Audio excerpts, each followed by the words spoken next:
교회는 국회나 청와대나 학교와 병원과 도서관과 공장을 다 합친 것들보다 훨씬 더 중요합니다. 서울대나 하버드나 유엔이나 애플이나 삼성그룹을 다 합친 것보다 더 소중하다는 말이죠. 교회는 온 세상의 모든 나라들을 다 합친 것보다 힘이 셉니다. 그래서 주변에 있는 개척교회나 작은 교회라고 가볍게 여기거나 우습게 보면 절대 안 되는 이유가 있습니다. 교회는 하나님의 뜻을 이루고 선포하는 통로이기 때문입니다. 교회는 단순히 장소나 건물 이상의 중요한 의미가 있음을 알아야 합니다. 오늘 에베소서 강의 13번째 시간에 본문을 통해서 교회를 통한 하나님의 의도, God's intention through the church, 이 교회를 통한 하나님의 의도를 잘 배우고 깨달아서 우리도 교회를 통해 하나님께서 맡기신 일을 하고 교회를 통해 하나님께 영광을 돌리는 우리 말씀교회 성도들 되시기를 주 예수 그리스도의 이름으로 축복합니다. 교회를 통해 일하시는 하나님께서 교회를 통해 어떤 의도를 갖고 계십니까? 첫째로 10절에 보니까 하나님의 각종 지혜를 교회를 통해서 알리신다라고 오늘 성경이 우리에게 말씀하고 있습니다. 여러분 화면을 자세히 봐주세요. 문구 하나하나가 매우 중요합니다. 뭐를? 하나님의 각종 지혜를. 어디를 통해서? 교회를 통해서. 어디에 알리십니까? 하늘에 알리십니다. 이 every single detail이 이 글자 한자 한자가 굉장히 중요하다 그랬습니다. 성경을 대충 소설책 읽듯이 읽으면 안 됩니다. 그렇게 읽을 내러티브가 있고 한자 한자 정확하게 읽어야 되는 그런 본문이 있기 때문이죠. 오늘 본문은 한 글자 한 글자 세심한 주의를 가지고 그렇게 읽어야만 하는 본문이 되겠습니다. 도대체 이게 무슨 뜻이며 뭘 말씀하려고 합니까? 첫째로는 대상을 알려주죠. 하늘에 있는 통치자들과 권세들에게 라고 하는 대상을 우리에게 보여주는 것입니다. 누구에게 알리신다고 합니까? 하늘에 있는 통치자들과 권세들에게. Rulers and authorities in heavenly realms. 하늘에 있는 모든 세력들에게 선포하시는 것이죠. 하늘에는 누가 있습니까? 천군 천사들과 악한 영들이 있습니다. 그들 모두에게 명백하고 확실하게 뭔가를 보여주신다는 것이죠. 그럼 뭐를 보여주십니까? 내용이 등장하죠. 하나님의 각종 지혜를, the manifold wisdom of God, 하나님의 각종 지혜를 보여주신답니다. 영어로 이 manifold라고 하는 것은 다방면에 수많은 이런 뜻이거든요. 그래서 하나님의 엄청나게 많은 지혜를, 다방면에 걸쳐 나타나는 지혜를 하늘에 있는 천군 천사들과 심지어 악한 영들에게까지 선포하신다는 것입니다. 하나님의 여러 가지 놀랍고 신비하며 측량할 수 없는 깊은 뜻을 하늘에 있는 천군 천사와 악한 영들에게까지 다 보여주신다는 것이죠. 천군 천사들에게는 더욱 순종하고 승리를 확신하도록, 또 악한 영들에게는 두려움에 떨도록 누가 천지 만물을 다스리시는 분인지를 알게 하신다는 것입니다. 천지 만물을 창조하시고 통치하시는 하나님의 오묘하고 놀라운 지혜의 풍성함을 나타내신다는 것입니다. 하늘에 하나님의 영광이 가득하도록 말이죠. 세 번째로는 방법이 등장하죠. 교회로 말미암아, through the church. 누구를 통하여, 뭐를 통해 보여주시냐, 이게 너무나 중요합니다. 에베소서를 관통하는 핵심이죠. 바로 교회를 통해서 그 일을 하신다는 것입니다. 명문 대학이나 대기업이나 백악관이나 유엔이나 방송국이나 베스트셀러 책들을 통해서 하나님의 각종 지혜를 나타내시는 것이 아니라 부족하고 연약해 보이는 지상에 흠 많고 탈 많고 문제 많은 온전해 보이지 않는 교회를 통해서 그 일을 하신다는 것입니다. 이것이 하나님의 mystery of God, 하나님의 신비죠. 그러니까 교회를 시시하게 여기거나 교회를 가소롭게 여기거나 교회를 우습게 보면 안 된다는 것입니다. 많은 성도들이 교회론을 잘못 인식하고 있기 때문에 헌신과 열심이 부족하여 교회를 등한시하게 됩니다. 본문은 교회가 얼마나 중요한지를 알려주는 교회론의 보배로운 구절이 됩니다. 10절에 등장하는 이제라는 단어가 중요합니다. 전환을 나타냅니다. 지금까지는 믿음의 영웅들을 통해서 그리고 선지자들을 통해서 혹은 천사들을 통해서 하나님의 풍성하고 다양한 지혜를 알리셨으나 이제부터는 교회를 통해 선포되는 하나님의 말씀으로 하나님의 뜻을 알리시겠다는 것입니다. 그래서 교회의 액센트가 있습니다. 교회의 강조점이 있어요. 교회의 포커스가 맞춰집니다. 교회가 중요하다는 것입니다. 우리가 시시하게 여기는 그 교회, 우리가 별로 중요하게 여기지 않는 그 교회, 우리가 차선책이나 아니면 차선책 정도로만 여기는 그 교회를 하나님이 가장 소중하게 여기시고 사용하신다는 것입니다. 교회는 하나님의 미디어요, 하나님의 광고 홍보국이며 하나님의 방송국과 신문사며 하나님의 총사령부 본부, 이 headquarters, 본부가 되겠습니다. 교회는 마지막 때에 하나님의 뜻을 받아서 이루어드리는 최후의 보루예요. The church is God's last bastion of fulfilling His will. 왜 그렇습니까? 지금까지 에베소서 내용을 종합해 보면 답이 나옵니다. 교회는 유대인과 이방인의 신비한 연합인데 이것은 인간적으로는 완전히 불가능한 일이라 그랬죠. 서로 철천지 원수처럼 여겼기 때문이 아닙니까? 그런데 그들이 하나가 되어서 그리스도를 머리로 하는 교회 공동체를 섬길 때에 오직 교회를 통해서만 하나님은 당신의 뜻을 계시하시고 또 이루시겠다는 것입니다. 그래서 교회가 병원이나 방송사나 공장이나 국회나 학교를 다 합친 것보다 훨씬 더 중요하다는 것입니다. 가정도 소중하고 학교도 필요하고 국가도 중요하지만 이 땅의 교회는 하나님의 사명을 감당하는 가장 중요한 신적 기관, 이 divine institution, heavenly institution이 바로 교회, the church, 교회라는 것입니다. 하나님은 오늘도 교회된 우리를 통해서 일하십니다. 이것이 하나님의 방법이요 정해진 매뉴얼입니다. 다른 방법은 없습니다. 하나님은 교회를 통해서 하나님의 뜻을 선포하시고 이루시며 사람을 부르시고 살리시고 은혜와 사명을 주십니다. 그리고 교회를 통해서 생명과 복음 운동을 전 세계로 확장하시고 믿음의 다음 세대를 일으키시고 준비하십니다. 그래서 교회를 잘 알고 교회를 사랑하는 것이 너무나 중요하다는 것입니다.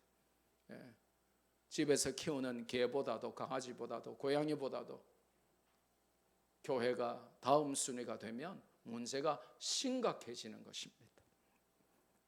우리 세대는 교회의 영광을 보고 자란 마지막 끝물 세대입니다. 제가 그렇다는 것입니다.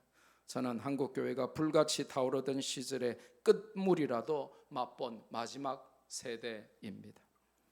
여러분 성경학교 한다고 북치고 장구치고 홍보하러 나가면 40, 50년 전만 해도 수백 명이 교회로 몰려오던 시절이 있었습니다. 교회에서 붕회를 한다고 하면 믿는 사람 안 믿는 사람 다 몰려와서 발 디딜 틈이 없이 온 동네가 교회로 몰려오던 시절이었습니다. 제가 청년 때까지만 해도 이웃교회라도 부흥회를 하는데 이웃교회 부흥회라도 안 가주면 그게 인간이 아니었어요. 그런데 지금은 자기 교회 부흥회도 안 가죠. 사악한 시대가 돼버린 것입니다. 부흥회 시대에서 타락의 시대로 변모해버린 것이죠. 이웃교회 부흥회도 사명과 책임감을 가지고 자리를 메꿔줬어요. 이웃교회 부흥회 하는데도 은혜 받으러 가줬어요. 거룩한 영적 채무의식을 가지고 말이죠. 그런데 지금은 자기 교회 부흥회도 안 나가는 패역한 시대가 되고 말았습니다. 저에겐 일주일 내내 교회가 삶의 중심지였습니다. 교회에서 먹고 자고, 교회에서 꿈을 꾸고 공부하고, 교회에서 자랐습니다. 교회가 인생의 모든 것이었죠. 그러면 공부를 안 하고 교회만 갔을까요? 아니요. 일주일 내내 교회에서 살았는데 그래도 할 공부 다 했고 공부 잘 했습니다. 교육도 잘 받았고 유학도 다녀왔고 목사 안수도 받았고 박사학위도 받았습니다. 지금까지 잘 먹고 잘 살고 있습니다. 오히려 교회에서 살았기 때문에 세상에 물들지 않고 술, 담배에 중독되지 않고 타락한 친구들과 지내지 않았고 하나님의 말씀 붙들고 기도하며 꿈을 키울 수 있었죠. 요즘에는 세상 가치로 무장한 많은 부모들이 교회에 대해서 오해합니다. 세상은 너무 많이 알고 너무 잘 아는데 교회에 대해서 무지하기 때문에 오는 비극이죠. 목사님, 우리 자녀들이 교회에 너무 시간을 많이 빼앗겨요. 그럽니다. 그건 문제입니까? 저는 절대 아니라고 보는 사람입니다. 교회 간다면 기쁘게 허락해 주십시오. 오락실 안 가는 게 어딥니까? 친구들과 나쁜 짓 하러 안 가는 게 어딥니까? 놀아도 교회에서 놀아야 유익합니다. 놀아도 교회 안에서 놀아야 안전합니다. 공부보다 더 중요한 것이 있습니다. 그걸 알아야 돼요. 교회 간다고 혹은 교회 봉사한다고 공부 못하는 것도 절대 아닙니다. 저는 어릴 적에 교회에 선교사들이 와서 영어로 설교하는데 너무 신기하고 멋져 보이더라고요. 나중에 성경에 보니까 창세기 11장의 바벨탑 사건으로 원래 하나였던 언어가 다 흩어졌는데 사도행전 2장에 보니까 오순절날 복음 전할 때 전도의 현장에서 그 묶여졌던 언어가 다 풀리더라고요. 그래서 세계로 다니며 복음 전할 수 있도록 영어를 잘하게 해달라고 하나님께 기도하면서 공부했더니 중학교 3학년 때 갑자기 영어가 들리고 갑자기 입에서 영어가 줄줄 나오더라고요. 영어 문장을 읽으니 다 이해가 되고 영어로 글이 써지더라고요. 영어 성경을 읽는데 어쩌면 그렇게 말씀이 달든지요. 말하고 듣고 읽고 쓰는 언어의 4대 영역이 교회 다니고 영어 성경 읽으며 전도하다가 해결된 것이죠. 그래서 고1 때부터 한국 외항선교회의 자원봉사자로 나가서 부산항에 입항하는 외국 배에 올라가 외국인 선원들에게 영어로 전도하기 시작했습니다. 그랬더니 하나님께서 부족한 저를 세계로 다니며 복음 전하도록 만들어 주신 것입니다. 지금 젊은 세대들은 쇠퇴하고 시들어가며 힘을 잃은 교회의 모습만을 보고 자랐습니다. 교회의 대영광의 시기가 지난 다음에 교회가 힘을 잃고 비틀대고 시들시들해져가는 그런 시기만을 보고 자란 것이죠. 그래서 좋은 대학 가고 대기업 들어가고 돈 많이 벌고 돈을 우상처럼 숭배하고 성공 출세하는 것이 최고의 인생 목표인 것처럼 세상의 가치를 최우선으로 배우고 자라버린 것입니다. 그러다 보니 세상은 잘 아는데 교회를 전혀 모르는 비극의 세대가 등장했습니다. 재테크는 너무나 잘 아는데 교회를 모르는 것입니다. 세상 돌아가는 이치는 너무나 빠삭하고 만물 박사들이 교회 안에 많은데 교회를 모르는 것입니다. 세상 지식은 탁월한데 하나님을 아는 가장 소중하고 탁월한 지식은 없는 것이죠.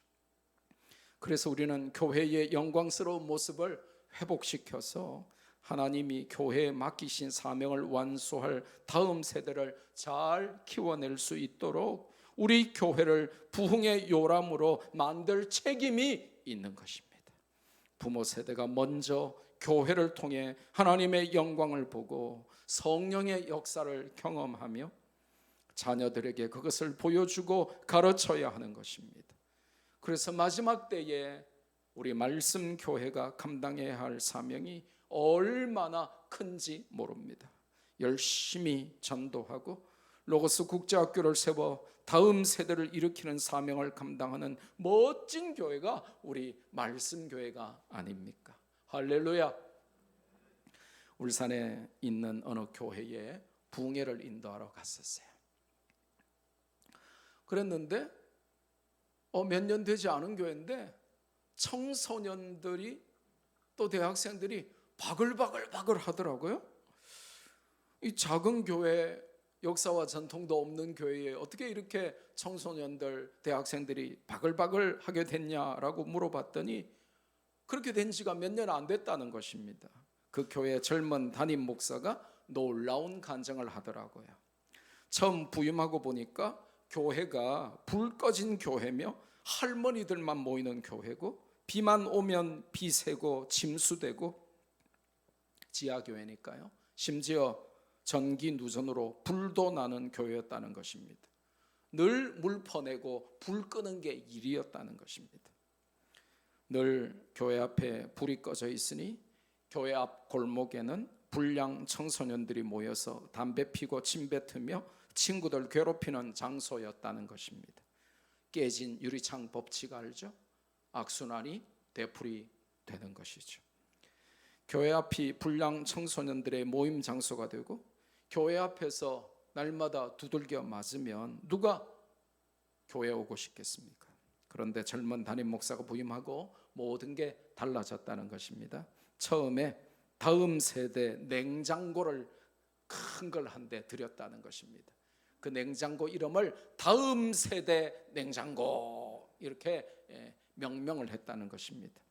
그리고는 교인들이 매주 10,000원씩 20,000원씩 헌금을 하든지 아니면 아예 아이스크림이나 물건을 막 사가지고 냉장고 안에 막 쟁여 넣었다는 것입니다. 교인들이 아이스크림과 음료수와 초콜릿과 소시지를 냉장고 가득 채워놓고 그 아이들을 교회로 불렀답니다. 자, 퀴즈 하나 나갈까요? 그 교회 앞에서 껌 씹고 담배 피우고 침 뱉고 친구 때리던 불량 청소년들이 교회에서 부르면 얼씨구나 하고 올까요? 안 오죠.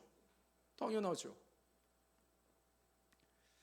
하지만 계속 나아가서 그것들을 나눠주고 사랑을 표시하며 기다리니까 종종 목마르거나 담배 한 서너 까치 피우고 나면 목이 탈 거 아닙니까? 계속 그 1초에 침 3번씩 뱉고 막 그러면 얼마나 목이 마르겠어요. 그러니까 목이 마르거나 뭐 먹고 싶으면 가끔 교회 들어와서 다음 세대 냉장고에서 아이스크림 꺼내 먹고 음료수 꺼내 마시고 그러다가 이제 좀 간이 커져가지고 이제 담대해져가지고 교회 안에 아예 들어와서 모이더라는 것입니다. 그래서 목사님이 옳거나 해서 이제 교회 안에 드리는 데는 성공했으니까 교회 옥상에다가 미니 축구장을 만들어 가지고 인조 잔디를 깔고 미니 골대를 세우고 축구할 수 있게 해줬답니다. 뭐 얼마 안 들더래요. 3,000만 원도 안 들더래요. 그러니까 이 불량 청소년들이 이제 교회 안에 돌아가지고 아이스크림 먹고 음료수 마시고 교회 냉장고 앞에 죽치고 있다가 이제 축구장을 만들어줬더니 전부 교회 옥상에 올라가 가지고 친구들 다 데려와서 축구하고 놀다가 또 목마르면 내려와서 냉장고 다 털어먹고 가더라는 것입니다. 그렇게 일주일에 이틀씩 사흘씩 오더니 어느 때부터 일주일 내내 교회 오게 되고 어느새 목사님의 말씀과 지도에 마음과 귀를 열게 되고 주일날 예배에도 오더니 은혜 받고는 자기들 주변에 있는 불량 친구들 다 데리고 교회 나오게 만들고 회개하게 만들더라는 것입니다. 그 아이들이 변화되고 교회는 지난 4, 5년간 부흥 일로를 걷고 있다, 그렇게 간증을 했어요. 여러분, 제가 이 예화를 왜 소개하냐? 학교나 교회가 할 수 없는 일이라는 것입니다. 사회나 NGO 단체가 할 수 없는 일이라는 것입니다. 이것을 교회가 하는 것입니다. 하나님은 지금도 교회를 통해서 일하신다라고 오늘 말씀하십니다. 교회가 하나님의 뜻을 바로 알고 사명을 감당하고 복음 전파와 다음 세대 양육을 위해서 하나가 되어서 헌신할 때 교회를 통해서 하나님은 목적하신 영광을 받으십니다. 그래서 우리는 말씀교회는 철저하게 목적이 이끄는 교회, 이 purpose driven church, 이 목적이 이끄는 교회가 되어야만 합니다. 교회는 두 가지로 분류됩니다. 형태가 두 가지예요. 개인으로서의 교회가 있고 공동체로서의 교회가 있습니다. 개인으로서의 교회는 성령께서 내주하시는 예수님 영접한 every single individual, 개인 한 사람 한 사람을 말합니다. 개인으로서의 교회는 개인의 경건과 내적인 성장을 위해서 겸손과 순종을 훈련하며 나가야 합니다. 하지만 the church as a community, 이 공동체로서의 교회는, 즉 우리 모두가 하나로 모인 말씀교회 공동체는 성령께서 하나 되게 하신 것을 힘써서 지키며 함께 드리는 예배와 함께 드리는 기도와 함께 나가는 전도와 함께 받는 훈련과 함께 나누는 교제를 통해서 그리스도의 집으로 지어져 가야 합니다. 하나님의 명령을 신속하고 정확하게 수행하는 작전 본부로서의 사명을 감당하는 하늘나라의 지상본부가 되어야 하는 것이죠. 교회가 이렇게 소중하고 중요한 것을 모르면 대학생이 되고 직장인이 되고 결혼하게 되면 쉽게 교회를 떠나버립니다. 교회의 소중함을 모르면 바쁘다고 빠지고 피곤하다고 빠지고 이래서 빠지고 저래서 빠지게 됩니다. 교회를 삶의 최우선 순위에서 제외시켜버리는 치명적인 실수를 저지르게 되는 것이죠. 여러분, 저는 이제 어릴 때부터 동물의 왕국 이런 거 좋아했어요. 뭐 드라마 연속극 이런 거는 안 보는데 꼭 다큐 동물의 왕국 이런 거는 꼭 봤습니다. 그런데 거기 보면 아주 나쁜 놈들이 등장하죠. 하이에나 떼. 이 하이에나 떼가 말이죠, 연약한 사슴이나 들짐승들을 어떻게 사냥하던가요? 가만히 지켜보고 있다가 무리에서 떨어지면 낙오되는 그 연약한 짐승이 무리에서 분리되는 순간에 떼를 이루어 집중 공격하는 것입니다. 교회를 멀리하는 순간 우는 사자처럼 삼킬 자를 찾아 두루 다니는 마귀의 집중 공격이 시작됩니다. 인생의 위기는 교회를 멀리할 때 찾아오는 것입니다. 교회를 생명처럼 가까이 하십시오. 교회가 삶의 최우선순위가 되도록 힘쓰고 애쓰시기를 바랍니다.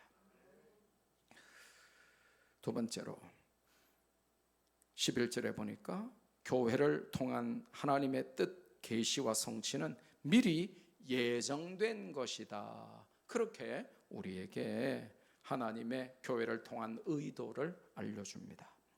교회를 통해 일하시는 하나님의 계획은 임기응변이나 긴급조치나 돌발 변수가 아니라 만세 전부터 예정하신 하나님의 목적과 뜻을 따라 된 것입니다. 절대로 즉흥적으로 임기응변으로 된 것이 아닙니다. It's not extemporaneous.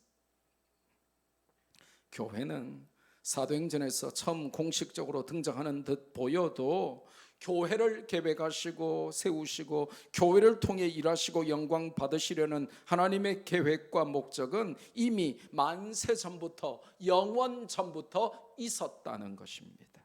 이것을 우리는 하나님의 뜻과 경륜 혹은 하나님의 섭리, the providence of God, 그렇게 부릅니다.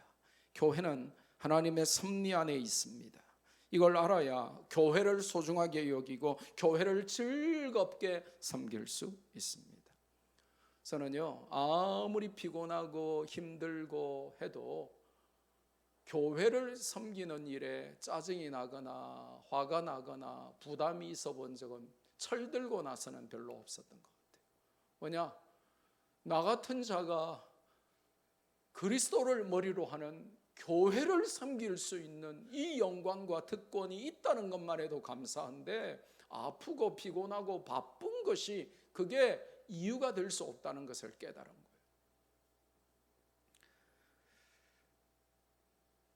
이 교회를 향한 하나님의 뜻은 영원 전부터 예정된 뜻입니다. 본문은 그것을 우리에게 정확히 알려주십니다. Eternal purpose, 영원한 목적입니다. 변하거나 사라지거나 움직이지 않는 영원 불변한 하나님의 뜻이 교회를 통하여 계시되고 성취되는 것입니다. 그것은 무엇입니까? 교회를 통해서 일하시겠다. 그 하나님의 뜻을 교회를 통해서 나타내시겠다. 이것이라는 것입니다. 교회를 통해 당신의 뜻을 계시하시고 그 뜻을 이루시고 목적을 달성하셔서 영광을 받으시겠다는 것입니다. 아무리 작고 연약한 교회라도, 오래되지 않고 역사와 전통이 일천하여 갓세워진 교회라도, 목사님과 사모님과 아이 한두 명만 앉아있고 교회는 아무도 없는 교회라도 사용하셔서 당신의 위대한 일을 하시겠다는 것입니다. 사실 그런 의미에서 교회는 아무도 못 말립니다. 뭐라고요? 교회는 누가 말릴 수 있다고요? 아무도 못 말립니다. 절대로 못 말립니다. 우리 교회처럼 크지도 않은 교회가, 우리가 뭐 대형 교회가 아니잖아요.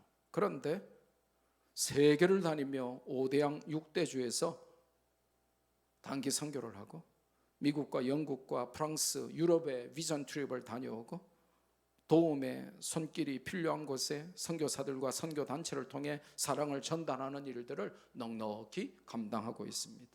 수많은 개척 교회들을 돕고 선교단체들을 돕고 선교사들의 사역을 기도하고 물질로 후원하면서 그렇게 달려갑니다. 세상이 막을 수 없는, 못 말리는 곳이 바로 주님의 교회입니다. 국가나 교육기관이나 NGO 단체들이 다 합쳐도 감당 못할 일들을 교회는 너끈히 해냅니다. 그것이 하나님의 뜻이라는 것입니다. 교회를 통해서 그 일들을 하시기를 원하시는 하나님의 섭리가 그 속에 있다는 것입니다. 하나님이 사용하시는 교회의 힘이고 그것이 바로 교회의 저력입니다. 교회는 여러분이 생각하는 것보다 훨씬 큽니다. 교회는 여러분이 생각하는 것보다 훨씬 힘이 셉니다. 하나님이 주인이시기 때문입니다. 하나님이 교회의 파워 소스이기 때문에 그렇습니다. 또 어떤 뜻입니까? 예수 그리스도를 통해서 성취하시는 뜻입니다. 교회는 그리스도를 머리로 하는 공동체입니다. 따라서 교회는 그리스도를 통해 하나님의 일을 합니다. 요약하자면 하나님의 뜻은 교회를 통해서 그리스도 안에서 계시되고 성취되는데, 그 뜻은 이미 만세전에 영원전부터 하나님께서 예정하신 것입니다. 말씀교회가 2010년 10월 10일에 개척되었지만 우리 교회를 통해 영광 받으실 하나님의 계획과 목적은 이미 영원전부터, 만세전부터 그분의 뜻을 따라 섭리 가운데 존재했던 것입니다. 교회는 언제나 하나님의 뜻 안에 있습니다. 세 번째로 12절 말씀을 보니까 교회를 통한 하나님의 의도는 천사들도 모르는 하나님의 뜻, 그 하나님의 목적을 알 수 있는 비밀을 알려주는 것입니다. 그 놀랍고 오묘하고 깊으며 측량할 수 없는 하나님의 목적과 뜻을 우리처럼 부족하고 연약한 자들이 어찌 알 수 있습니까? 천사들도 모르는데 말이죠. 그런데 12절에 보니까 비결이 숨겨져 있습니다. 뭡니까? 우리가 예수 그리스도 안에 있기 때문에 그게 가능하다는 것입니다. 하나님께서 교회를 통해 계시하시고 성취하실 목적을 우리가 알 수 있는 이유는, 비결은 우리가 in him, 바울 서신의 핵심 표현이라 그랬죠. 에베소서의 핵심 강조 표현이라 그랬죠. In him, in Christ, in Jesus. 우리가 예수 그리스도 안에 있기 때문이라는 것입니다. 더 구체적으로 예수 그리스도를 믿음으로 말미암아 우리가 그것들을 안다고 성경이 알려줍니다. 예수님 안에 있다 하는 것은 그분을 믿는 믿음 안에 있다는 것이고, 그 믿음 안에서 지혜와 계시의 영을 주셔서 우리는 하나님의 뜻을 분명하고 또 확실하게 알고 거기에 순종할 수 있다는 것입니다. 그래서 믿음이 충만한 교회는 천사들도 모르는 하나님의 비밀을 알고 순종하여 성취할 수 있다는 것입니다. 또 우리가 어떻게 하나님의 뜻을 압니까? 하나님의 목적을 압니까? 담대함과 확신을 가지고 하나님께 나아감을 입었기 때문에 그게 가능하다고 성경이 알려줍니다. 예수 그리스도를 통해서 우리가 하나님께 담대히 나아감을 얻었기 때문입니다. 사실 구약적인 관점에서는 누구라도 함부로 하나님께 나가면 죽었습니다. 그래서 대제사장들도 1년에 단 한 번밖에 지성소, the most holy place, 지성소에 나갈 수 없었어요. 함부로 가면 대제사장이라도 죽었습니다. 죄인인 인간이 하나님께 나가는 것은 목숨을 건 도박이었어요. 그러니까 하나님께 나가는 게 얼마나 두려운 일이었겠습니까? 그런데 오늘 본문에 보니까 담대함과 확신, freedom and confidence라고 우리에게 말씀하십니다. 예수님 안에서 그분을 믿는 믿음으로 인해서 우리는 담대함과 확신을 가지고 두려움 없이 하나님을 만날 수 있게 됐습니다.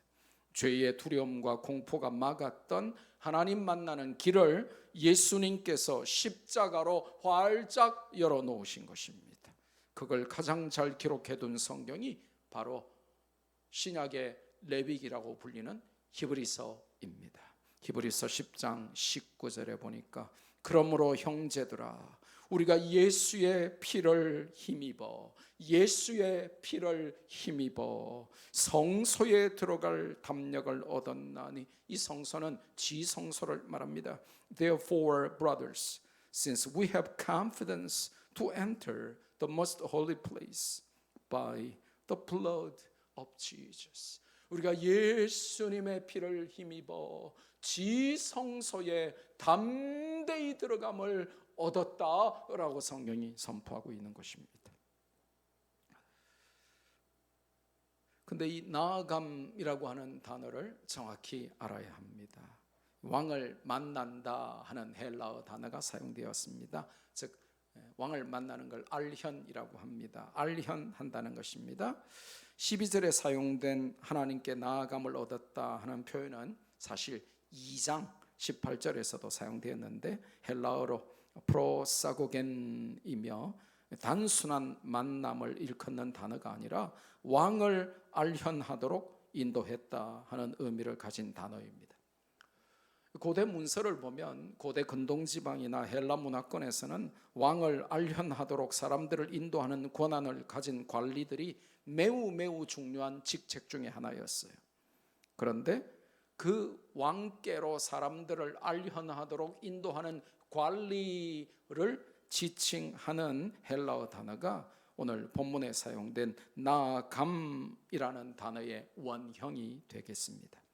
우리는 하나님을 만나는데 어떻게 만납니까? 교회의 머리 되신 예수님을 통해서만 하나님을 만납니다. 하나님을 만나고 싶습니까? 교회 나와야 합니다. 하나님의 뜻을 알고 싶습니까? 교회 나와야 합니다. 교회 안에서 예수님을 믿어 하나님을 만나고 그분의 뜻을 발견하고 은혜와 복을 받는 것입니다. 요즘 가나안 성도라는 사람들이 있어요. 신조어죠. 안나가를 거꾸로 합니다. 안나가, 이제 안나가니까 이제 그러면 좀 기분 나쁠까봐 거꾸로 이제 가나안 성도 이렇게 부르는데, 말하자면 이제 무교회주의자들입니다. 나 하나님 믿어요. 난 성경도 읽어요. 난 급할 땐 기도도 해요. 그렇지만 교회 나가는 거는 시간적인 제약도 있고 귀찮기도 하고 꼴배기 싫은 사람들도 있고 나같이 수준 있고 돈도 많고 교양도 있고 많이 배운 사람이 그런 사람들하고 나는 어울리기 싫어서 교회 안 가요. 이런 정신 나간 분들이 너무나 많다는 것입니다. 무교회주의자들, 속칭 가나안 신도, 안나가주의자들이 많다는 것입니다. 그들이 핑계거리로 내세우는 모든 것들이 아무리 설득력 있고 옳게 들려도 하나님은 교회를 통해서 일하시고 교회를 통하여 그분의 뜻을 계시하시고 그분의 뜻을 성취하시고 교회를 통해서 그 택한 백성들에게 은혜와 복을 주시기를 기뻐하십니다. 교회는 하나님의 divine institution, 하나님의 heavenly institution, 하나님의 신적 기관입니다. 그래서 교회를 통하는 것이 정말 중요한 것입니다. 물론 교회를 강조하다 보니까 교회가 성경보다 위에 있다, 하나님보다 위에 있다, 이게 이제 천주교거든요. 그러다 보니까 교황이 하나님보다 높아져 버리고 성경보다 교회의 전통과 권위가 높아져 버리면 이건 주객이 전도되는 것입니다만은 성경 안에서 하나님 안에서 그리스도를 머리로 하는 교회, 이게 중요하다라고 에베소서가 정확히 알려주는 것입니다. 교회는 만왕의 왕이신 하나님을 알현하는 곳이며 백악관보다 펜타곤보다 훨씬 더 중요한 곳입니다. 마지막 네 번째로 본문은 바울의 투옥과 환난이 성도의 영광이라고 기록합니다. 복음 전하다가 고난받는 것은 낙심거리가 아니라 영광스러운 일이라는 것입니다. 이것이 뭘 말하려는 것입니까? 오늘도 교회의 부흥과 복음의 전진은 누군가의 희생과 헌신을 통해 이루어진다는 것입니다. 교회 사랑은 하나님 사랑이요, 교회 사랑은 희생과 헌신이고 그것은 결코 헛되지 않고 하나님 영광으로 이어진다는 것입니다. 저는 우리 자녀들에게, 아들과 딸에게 다른 바람이 없어요. 뭐 개인적으로 니들이 성공하고 출세하고 잘 먹고 잘 살고 I don't care. 그런데 저는 아들과 딸들에게 어릴 때부터 세뇌하듯이 지속적으로 계속해서 강조한 게 한 가지가 있어요. 대를 이어 자자손손 교회에 충성하고 헌신하고, 네가 어디에서 어떤 교회를 섬기든지 목사님에게 가장 힘이 되는 성도가 되어라.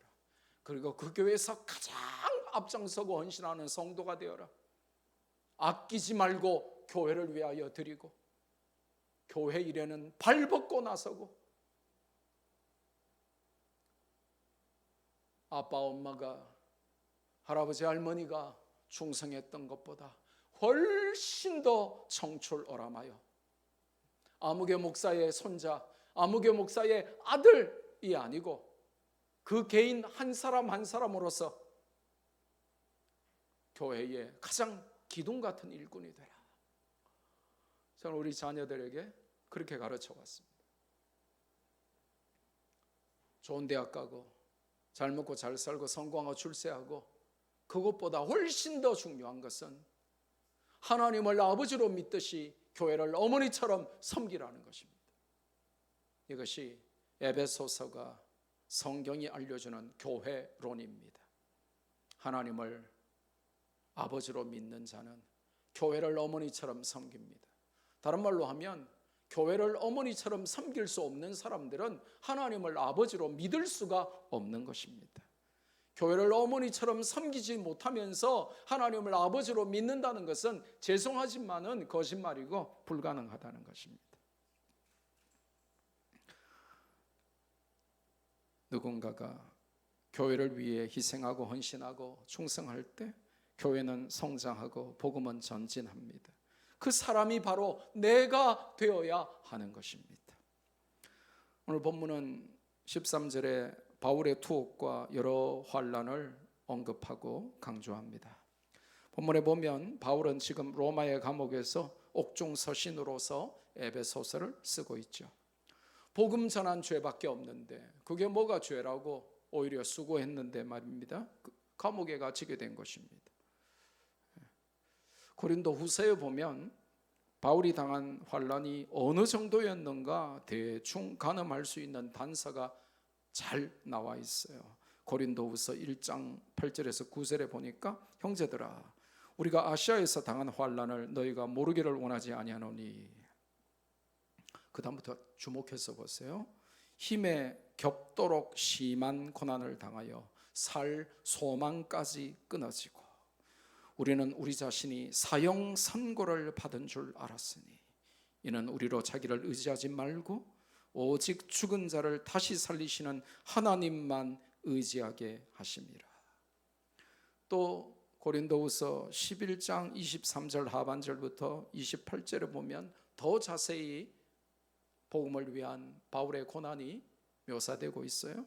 내가 수고를 넘치도록 하고 옥에 갇히기도 더 많이 하고 매도 수없이 맞고 여러 번 죽을 뻔하였으니 유대인들에게 40에서 하나 감한 매를 5번 맞았으며 3번 태장으로 맞고 1번 돌로 맞고 3번 파선하고 1주야를 깊은 바다에서 지냈으며 여러 번 여행하면서 강의 위험과 강도의 위험과 동족의 위험과 이방인의 위험과 시내의 위험과 광야의 위험과 바다의 위험과 거짓 형제 중의 위험을 당하고 또 수고하며 애쓰고 여러 번 자지 못하고 줄이며 목마르고 여러 번 굶고 춥고 헐벗었노라. 이 외에 이런 고사하고 아직도 날마다 내 속에 눌리는 일이 있으니 곧 모든 교회를 위하여 염려하는 것이라.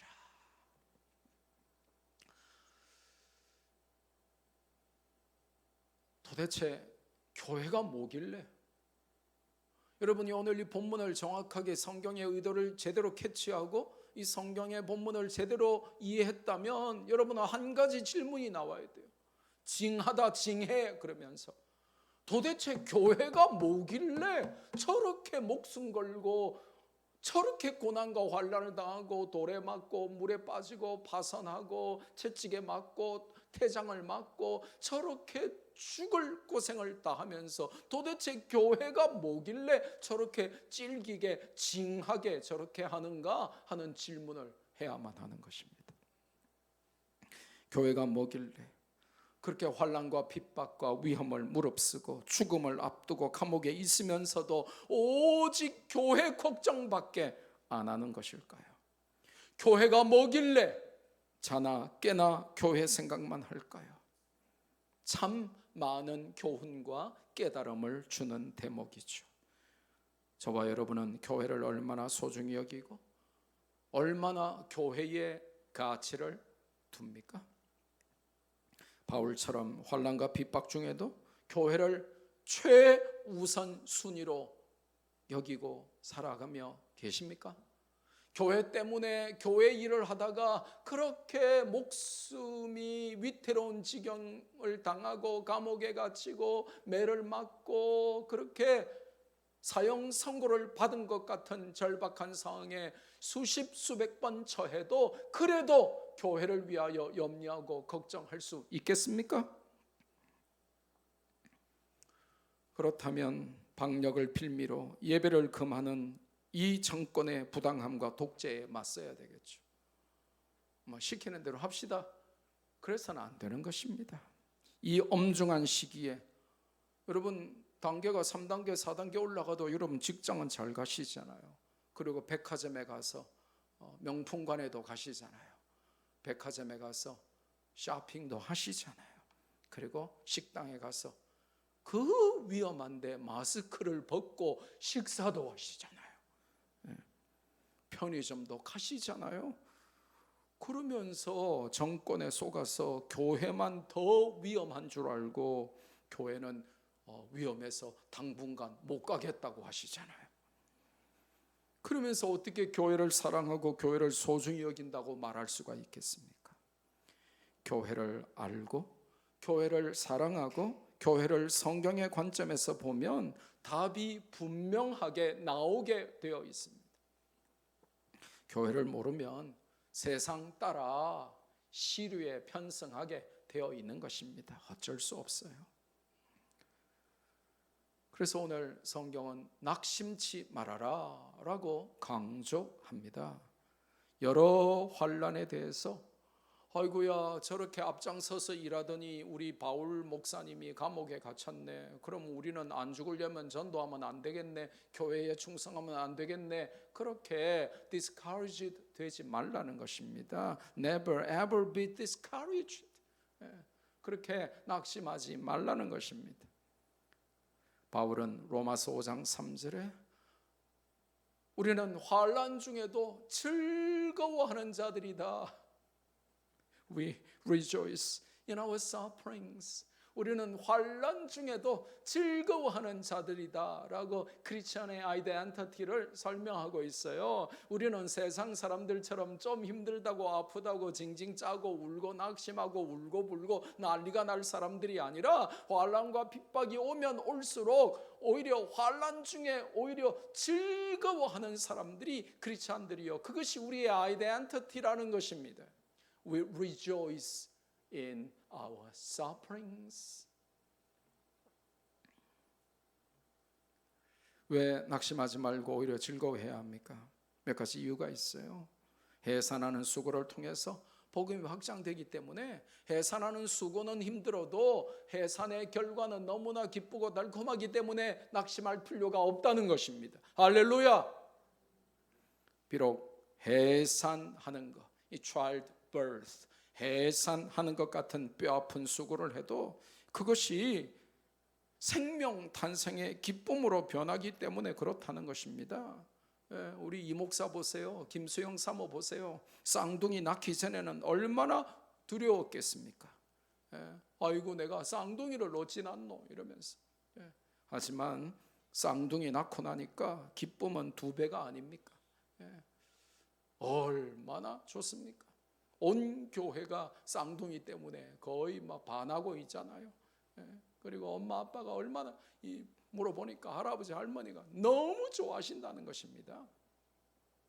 하나만 낳았으면 어쩔 뻔했어요. 그러면 앞으로 또 쌍둥이 낳을래 하면 당연히 아멘 하고 또 나올 수 있는 것이지. 거기에 대해서 예수님이 기가 막힌 말씀을 주세요. 요한복음 16장 21절에 보니까 함께 읽어볼까요? 시작. 여자가 해산하게 되면 그 때가 이르렀으므로 근심하나 아기를 낳으면 세상에 사람 난 기쁨으로 말미암아 그 고통을 다시 기억하지 아니하느니라. 아멘. 따라합시다. 사람 난 기쁨. 사람 난 기쁨. 내가 임신을 하고 뱃속에서 아이를 키우고 이제 죽을 것 같은 뼈가 으스러지는 해산의 그 과정, 그 고통을 거쳐야만 하지만 그걸 거치고 나니 사람 난 기쁨을 느끼게 되니까 나중에는 그 고통이 기억조차도 나지 않는다는 것입니다. 이게 주님의 말씀이에요. 그러니까 복음 전하다가 환난과 핍박을 당하고 투옥되고 죽음의 위기까지 찾아오지만 그러나 그런 해산하는 수고를 통해서 생명이 나기 때문에 낙심하지 말아라 그렇게 알려주십니다. 갈라디아서 4장 19절에 그래서 바울은 이렇게 말하죠. 나의 자녀들아, 성도들아 이 말입니다. 너희 속에 그리스도의 형상을 이루기까지 다시 너희를 위하여 해산하는 수고를 내가 한다. 우리가 교회를 위하여 수고하는 이것들이 힘들고 어렵고 때때로 우리의 많은 것들을 요구할지라도 우리가 교회를 위하여 해산하는 수고를 하면 사람 난 기쁨을 누리게 될 것이다. 그래서 교회를 위해서 하는 수고는 결코 헛되지 않다. 해산하는 수고다. 생명이 생기는 수고다. 그러니까 기쁨으로 연결되는 수고다. 그러니까 통과할 가치가 있는 수고다라고 알려주는 것입니다. 또 낙심하지 말아야 될 두 번째 이유가 뭡니까? 그게 예수님의 일로 갇힌 것이기 때문이라는 것이죠. 개인의 비리나 범죄로 갇힌 게 아니라 그리스도 예수의 일로, 즉 복음을 위하여 갇힌 것이기 때문에 그렇다는 것입니다. 복음을 위해 갇혔다면 감옥문도 전도할 문으로 바뀌게 되는 것이 성경이 생생하게 보여주는 역사입니다. 사도행전과 서신서에 기록된 증거들로 가득하죠. 낙심하지 말아야 될 세 번째 이유는 그리스도와 복음을 위해서라면 고난도 영광이 되기 때문에 그런 것입니다. 장애물도 오히려 도약대가 되기 때문이죠. 복음 전파를 위해서 겪는 환난은 낙심거리가 아니라 온 교회가 영광스럽게 여겨야 할 가치가 있는 자랑거리다, 그렇게 알려주는 것입니다. 그래서 베드로전서 4장 14절에도 너희가 그리스도의 이름으로 치욕을 당하면 이를 갈아라 이렇게 말씀하지 않고, 열받아라, 낙심해라 이렇게 말씀하지 않고, 너희가 그리스도의 이름으로 치욕을 당하면 너희가 you are blessed, 너희가 복 있는 자로다. 영광의 영, 곧 하나님의 영이 너희 위에 계시기 때문이다. 너희가 복음 전하다가 하나님의 일을 하다가 치욕을 당하고 환난과 핍박과 고난을 당하면 너희는 복 있는 자다. 오히려 기뻐해라. 그렇게 알려주십니다. 복음 전하다가 고난 받으면 그것이 오히려 복음의 전진에 유익하다는 것입니다. 바울은 또 다른 옥중서신인 빌립보서에서 그걸 증거하고 있어요. 빌립보서 1장 12절에 보니까 형제들아, 교회들아 이 말입니다. 성도들아 이 말입니다. 내가 당한 일이, 지금 이 빌립보서도 옥중서신이니까 바울이 감옥에 쓰고 있으니까 자기가 이 imprisonment, 이 투옥당한 그 일을 말합니다. 내가 당한 일이, 내가 매여 있는 이 복음 때문에 감옥에 갇힌 일이 오히려 복음 전파의 진전이 된 줄을 너희가 알기를 원하노라. 할렐루야. 아이고 우리 바울 목사님, 바울 사도 전도 열심히 하다가 감옥에 갇혔으니, 우리의 두목이, 우리의 우두머리가 감옥에 갇혔으니 우리는 이제 아무것도 못하겠네, 전도하면 다 저렇게 갇히고 나중에는 죽겠네, 그러니까 다 도망가자, 흩어지자, 그렇게 생각하지 말고 내가 복음 전하다가 감옥에 갇히면 오히려 감옥이 교회가 되고 복음의 progress, 진보, 전진이 일어나는 것이니까 오히려 후퇴가 아니고 퇴보가 아니니까 너희가 영적인 눈을 뜨고 이것이 오히려 복음의 전진이니까 기뻐하고 즐거워하고 낙심하지 말아라, 그렇게 알려주는 것입니다. 말씀 맺습니다. 에베소서는 66권 전체 성경 중에 가장 교회론을 우리에게 정확하게, 탁월하게, 자세하게 알려주는 교회다운 교회를 만들어가는 매뉴얼이고 교과서입니다. 오늘 본문은 교회보다 소중한 곳이 없다 하는 것을 우리에게 알려줍니다. 그 말은 가정을 버리고 학교를 등한시하라는 말이 아니죠. 분별력 가진 자라면 무슨 의미인지 알 것입니다.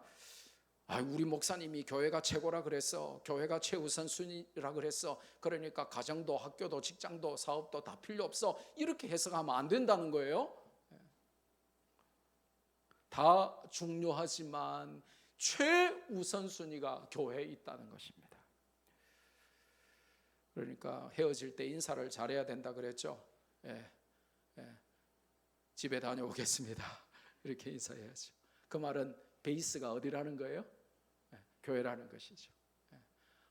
헤어지면서 학교 다녀오겠습니다. 그러면 이제 교회를 기초로 해서 학교 갔다 오겠다는 것이죠. 그 말이지 가정도 버리고 학교도 버리고 직장도 사업도 다 버리고 그냥 아무데도 가지 말고 교회에서 막 그냥 텐트 치고 살아라, 침낭 깔고 살아라, 그 말이 아닌 줄 아시겠죠, 그렇죠? 가정도 학교도 직장도 사업도 교회 중심으로, 예수님 중심으로 하나님 영광을 위하여 하라는 말입니다. 하나님은 지금도 교회를 통해서 역사하시고 당신의 뜻을 이루십니다. 그것이 교회를 향한 하나님의 의도, 하나님의 인텐션, 하나님의 퍼포스가 되겠습니다. 교회는 누군가의 희생과 헌신을 통해서 성장하는데 그 누군가가 바로 내가 될 수 있기를 주님의 이름으로 축복합니다. 주님의 몸된 교회를 위한 충성은 결코 헛되지 않고 열매를 맺어서 하나님 나라의 전진을 이룰 것을 믿습니다. 말씀 교회를 향한 하나님의 계획과 목적을 분별하고 그것을 여러분의 일평생 동안 그리고 대를 이어 자자손손 이루어 드리는 성도들 되시기를 주 예수 그리스도의 이름으로 축복합니다.